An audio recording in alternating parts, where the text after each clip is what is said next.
und festigen und auf ihren Schultern tragen den deutschen Staat, das Deutsche Reich. In 1933, you know, the world was in a turmoil with Hitler. And in 1933, I went to a Boy Scout jamboree in Budapest, Hungary, with 400 scouts from the United States. We split up in small groups. Mine was 28 Boy Scouts. And in Germany, the leader was Baron Ulrich von Gianeth. He was a Nazi. And also Dr. Hein was included in our group, who was the superintendent of all schools in Bavaria. The Hitler Youth program was in full swing, and the propaganda was in full swing too, and these people trying to sell us on the virtues and the attributes of Adolf Hitler. They had Hitler Youth as part of their guide team so that we were familiar with them. And they were not nice youth, they were nasty. Well, the big thing, they were regimented. Every boy had a knife. Wow. I mean, and they were tough. They were taught to be tough.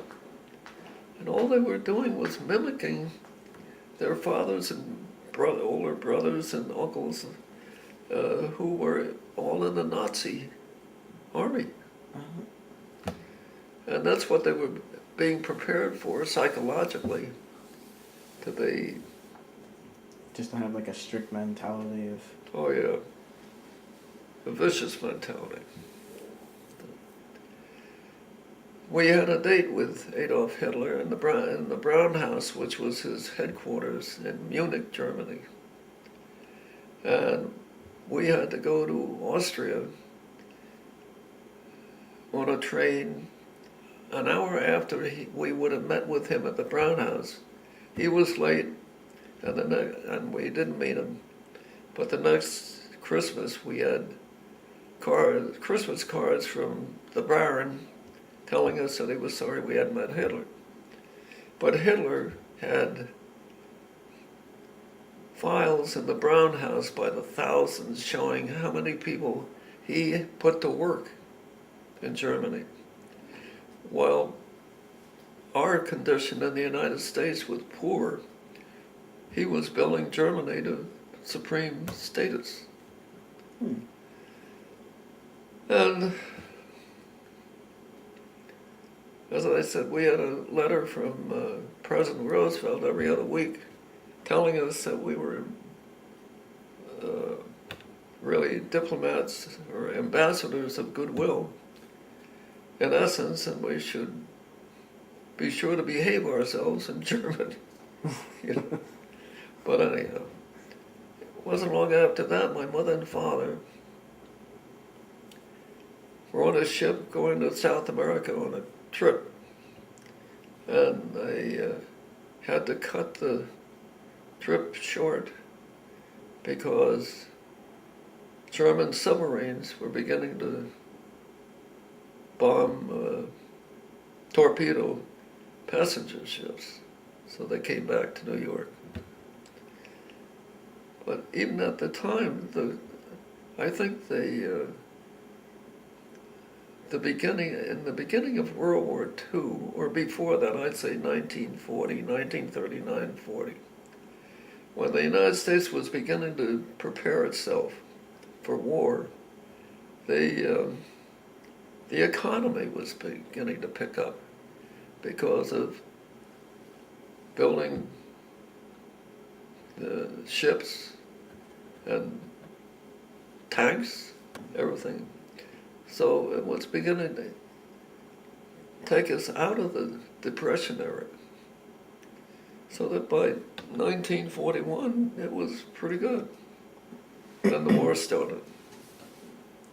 And, but that ended in 45, the war with Japan. Yeah, well, I went into the Navy in 1943 and got out in 1945, which was the end of the Japanese War.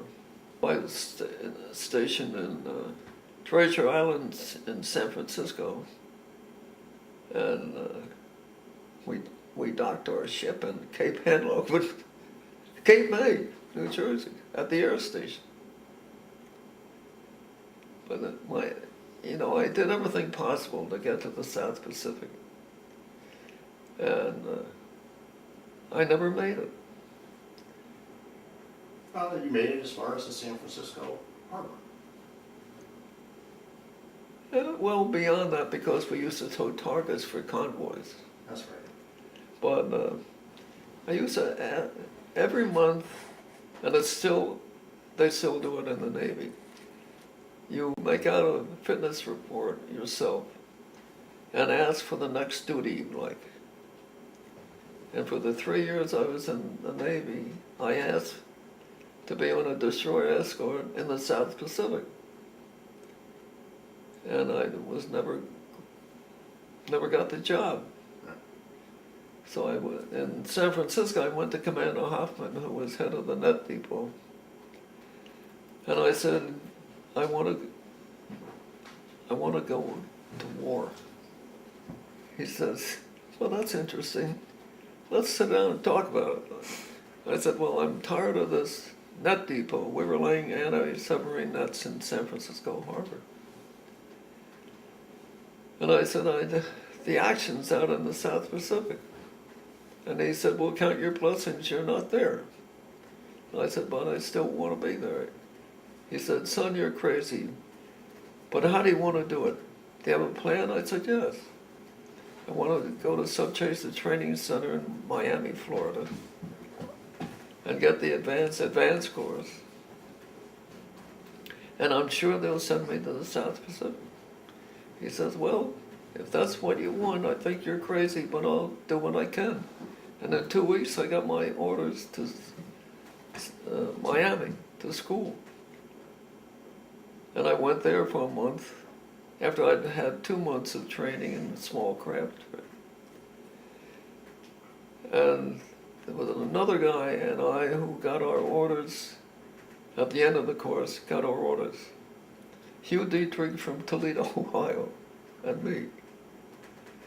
And we both we didn't obviously go to the South Pacific, but we were sent to the Naval Air Station in Cape May, New Jersey. And I checked in at the 12th Naval District in Philadelphia. They said, go to the Naval Air Station in Philadelphia. I said, why? They said, we can't tell you, it's secret. So I got on a bus and went to Cape May. Went to the Admiral Hotel, which was the Bachelor Officers' quarters. Went down to the dock at 3 o'clock and the ship comes in. Oh, I said to the guy at the desk at the officers' quarters, what's it do? He said, I can't tell you, it's secret. So I went down at 3 o'clock in the morning. The ship came in. I went aboard. And I said to George Smith was the commander, the captain. I said, what's this thing do? What's the secret? He said, we're developing infrared light for communication purposes. He said, we got a boat full of Harvard scientists here. And that's what they were doing, developing NAN gear, they called it. And we're going to take it to the South Pacific when it was perfected and show the fleet in the South Pacific how to use it. And the war ended before it was perfected. But in the process, well, I was thinking about it the other day, in the process it was interesting because they had, on the ship, they had big, elaborate rooms with all its equipment. And this is at the beginning of the development of this process. But they had a machine. We went to the harbor in New York City, New York Harbor, and used testing the machine. And we could, on a screen, pick up a ship 50 miles away with a chart of the ship, a blob. And I said, how's this thing work? And it worked by picking up the energy that that ship exerted in space, and recorded it on the machine. And now it's perfected.